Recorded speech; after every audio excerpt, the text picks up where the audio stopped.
আসসালামু আলাইকুম ওয়া রাহমাতুল্লাহি ওয়া বারাকাতুহু। আশা করি আপনারা সবাই ভালো আছেন। আলহামদুলিল্লাহ আমিও ভালো আছি। ইসলামিক তদবির ইউটিউব চ্যানেলের পক্ষ থেকে আপনাদের সবাইকে জানাই অন্তরের অন্তরস্থল থেকে শুভেচ্ছা ও অভিনন্দন।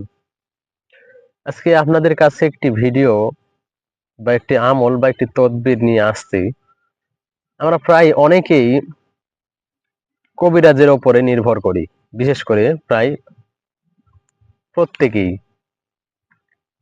আজকে একটি আমল যে আপনাদের কাছে নিয়ে আসছি, আশা করি আপনারা আমলটা যদি ঠিকভাবে করতে পারেন, আলহামদুলিল্লাহ আশা করা যায় যে কারেন্টের মতো কাজ হবে।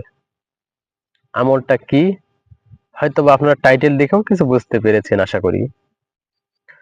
তো আমলটি এইরকম যে প্রায় দেখা যায় যে আমরা অনেকেই ইচ্ছায় হোক অনিচ্ছায় হোক ছেলেরা বিয়ে শাদী করি, বা এতে আমরা আশা করি যে প্রায় অনেকেই মহিলা বা যেই নারীকে বিয়ে করি তার মত নেওয়ার বিশেষ একটি মানে যেই প্রয়োজন, সে প্রয়োজনটা আমরা তার কাছ থেকে নিই না। তো আমাদের প্রত্যেকেরই একটি আমাদের প্রত্যেকেরই একটি জানার বিষয় আছে যে আসলে আমি যার সাথে বিয়ে করছি সে কি আসলেই আমার সাথে সারা জীবন কি সঙ্গী হয়ে থাকতে পারবে, এরকম ভাবে জানাটা বিশেষ প্রয়োজন। তো আসলে আমরা অনেকেই তা জানতে ইচ্ছা করি না বা জানতে চাই না। আমার পছন্দ হলেও আলহামদুলিল্লাহ তারা পছন্দ আশা করি। তো অনেক মহিলা মা বোনেরা বিশেষ করে ছেলেকে পছন্দ হয় না। ছেলে বলতে গেলে যে আপনার জীবন সঙ্গী এরকম ভাবে আহ আপনার জীবন সঙ্গীকে পছন্দ হয় না এরকম। তো আজকে আপনাদের কাছে যে তদবিরটি আমি নিয়ে আসছি, তদবিরটি হলো যে নিজ ইচ্ছায় নিজ ইচ্ছায় স্বামী আপনাকে ছেড়ে দেবে। যদি আপনি চান আপনি স্বামীর ভাত খাবেন না কিংবা স্বামীর সঙ্গে একসাথে সংসার করতে চান না, তাহলে স্বামী আপনাকে নিজেই ছেড়ে দেবে। এরকম একটি তদবির আজকে নিয়ে আসছি। তো আশা করি আপনারা সবাই তদবিরটি দেখবেন বা দেখছেন এই মুহূর্তে। তো আমার ইসলামিক তদবির ইউটিউব চ্যানেলটি সাবস্ক্রাইব করবেন, এবং আমি প্রায় আপনারা জানেন যে আমি আমার ইউটিউব চ্যানেলে সকল তদবির বিষয়ক বা দিনই সকল ভিডিওগুলো আপলোড করে থাকি। আশা করি আপনারা সবাই ভিডিও দেখেন বা সাবস্ক্রাইব করবেন, এবং যদি ভিডিওটি পছন্দ হয় এরকম ভাবে তাহলে আপনারা কি করবেন, আপনাদের বন্ধু বান্ধব বা এরকম ভাবে আত্মীয় স্বজন কেউ যদি থেকে থাকে আমার ভিডিওটি তাদেরকে শেয়ার করে দেবেন, এবং তাদেরকেও এরকম ভাবে জানাবেন বা জানানোর প্রয়োজন আপনাদের। কারণ এরকম ভাবে আপনারা চাচ্ছেন না যে তাদের সংসারে যে ঝগড়াঝাটি এরকম ভাবে মারামারি বা গন্ডগোল এরকম ভাবে হতেই থাকে। এরকম আপনারা চান না। আপনারা চান যে তারা সুখে শান্তিতে খাক এরকম ভাবে।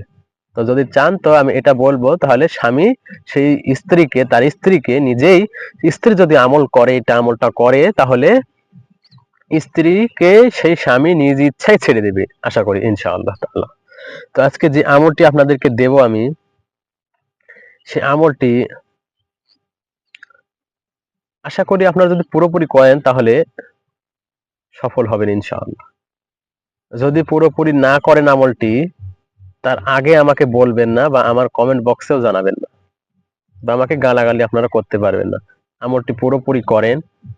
আমলটি বলতে গেলে বিশেষ করে আমি দেখাই আপনাদেরকে, যদি এরকম ভাবে বিচ্ছেদ বা এরকম কোনো কাজ যদি করতে হয় আপনারা জানেন, বা এরকম ভিডিও আমার দেওয়া আছে আপনারা দেখে নেবেন।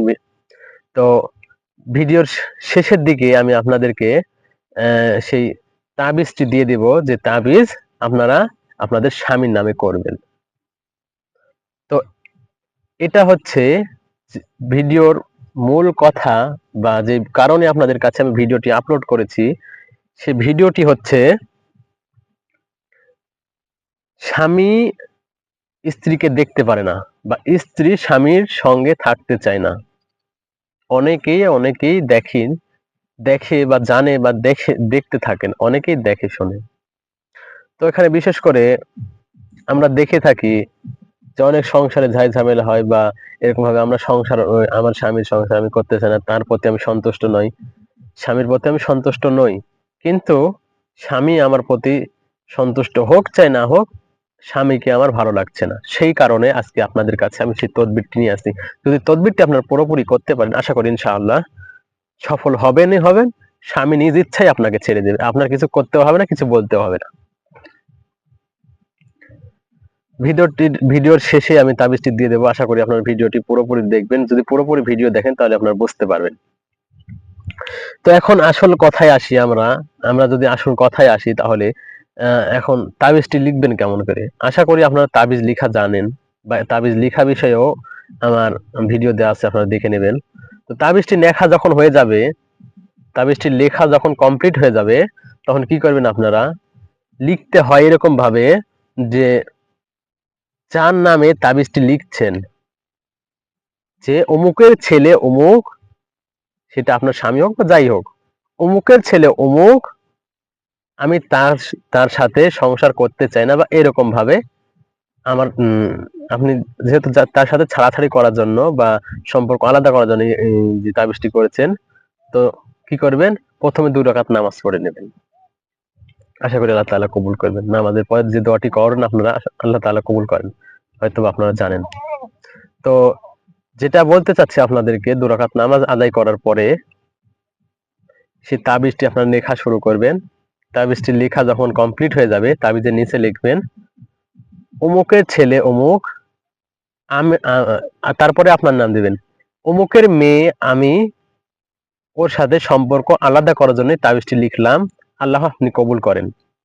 বা শুধু নাম দিবেন অমুকের ছেলে অমুক, তারপরে আপনি নিচে আপনার নাম দিবেন, বা অন্য সাইডে আপনার নাম দিবেন যে অমুকের মেয়ে অমুক, আমি তো তার সাথে সম্পর্ক আলাদার জন্য তাবিজটি করলাম। সেই স্বামী আশা করেন ইনশাআল্লাহ নিজ ইচ্ছায় আপনাকে ছেড়ে দিবে। তাবিজটি লেখার পরে আপনারা কি করবেন, হয়তো আপনার বাড়ির কোথাও পুঁতে রাখবেন, নয়তো বিশেষ করে যদি কবরস্থানে পুঁতে রাখেন, পুরাতন কবরস্থানে, আশা করি আলহামদুলিল্লাহ কাজটি ভালো হবে। কাজটি ভালো হয় যদি পুরাতন কবরস্থানে লেখেন, তাহলে আপনার কাজটি ভালো হবে আশা করা যায়। তো আজকের ভিডিও এই পর্যন্তই। আশা করি যে আপনারা ভিডিওটি দেখেন এবং দেখে উপকৃত হবেন। আজকের ভিডিও এই পর্যন্তই।